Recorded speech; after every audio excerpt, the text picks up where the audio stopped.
wabarakatuh. Perkenalkan, nama saya Khairul Oktaviani, NPM 30622565136, Program Studi Pendidikan Guru Sekolah Dasar. Di sini saya akan menjelaskan video tentang sayap kecil Garuda, yang dimana anak SMP bersekolah namun ia tidak hafal dengan Pancasila.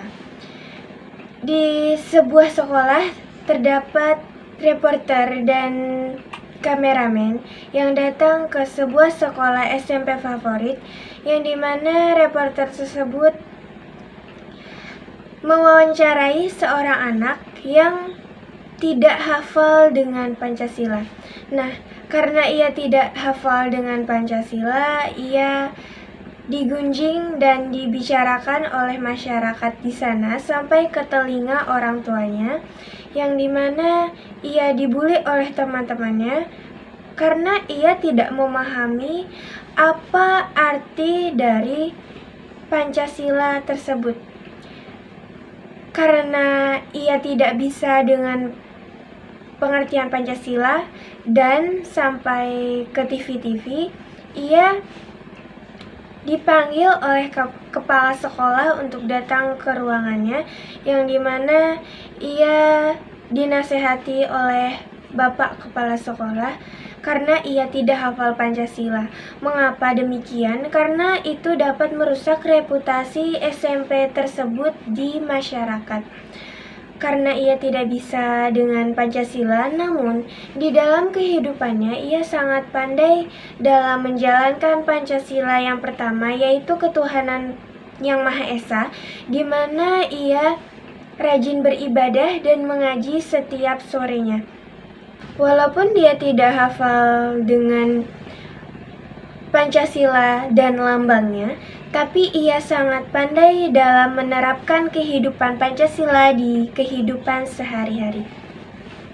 Dan dukungan orang tua itu sangat penting dalam membangun pendidikan Pancasila tersebut di dalam diri anak, di mana setiap anak dalam belajar tentu berbeda-beda. Ada yang cepat untuk memahami, namun ada juga anak yang lambat dalam memahami sebuah pelajaran. Oleh karena itu, kita sebagai orang tua dan sebagai calon guru, kita mengajarkan kepada anak untuk benar-benar memahami apa itu Pancasila dan menerapkannya di kehidupan sehari-hari. Walaupun begitu, walaupun setiap anak memahami isi dari Pancasila, tapi dia tidak menerapkannya di dalam kehidupan sehari-hari, itu sangat tidak baik.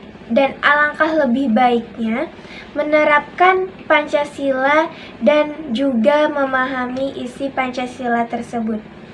Dan video yang kedua tentang perjuangan pendidikan di daerah pedalaman atau pelosok di perbatasan Timor Leste, yang dimana seorang guru berjuang dalam mengajarkan ilmunya di daerah yang sangat terpencil dan susah untuk dijamah.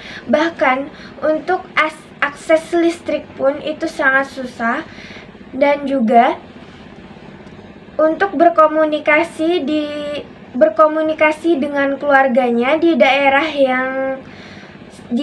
Jawa itu sangat susah. Mereka juga mengajarkan kepada anak-anak di sana yang sama sekali tidak memiliki pendidikan, seperti mengajarkan berhitung dan mengajarkan apa itu Indonesia, karena mereka itu adalah bagian dari Indonesia tersebut.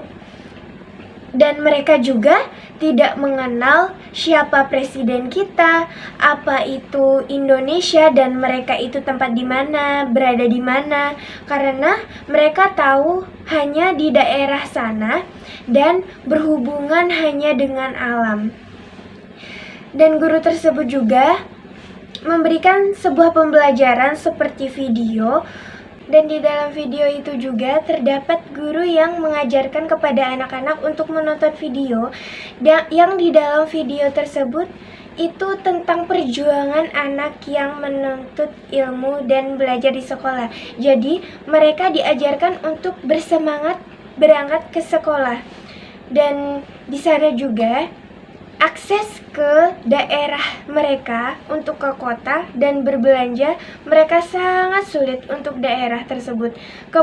Dan daerah tersebut juga termasuk sedikit maju karena daerahnya sudah aspal, namun sebelumnya daerah tersebut masih bebatuan yang sangat sulit diakses untuk mereka belajar.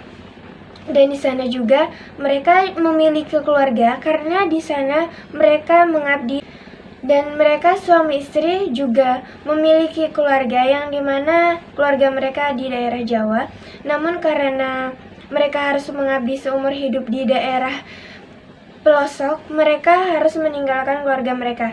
Walaupun mereka sudah memiliki anak satu yang membutuhkan dirinya, tapi ia mengabdi kepada anak-anak yang berada di pelosok karena mereka sangat membutuhkan ilmu mereka untuk diajarkan di daerah tersebut. Dan kita sebagai calon guru, kita harus berusaha mendidik anak murid kita untuk semangat belajar dan menuntut ilmu agar mereka tidak tertinggal oleh perkembangan zaman sekarang.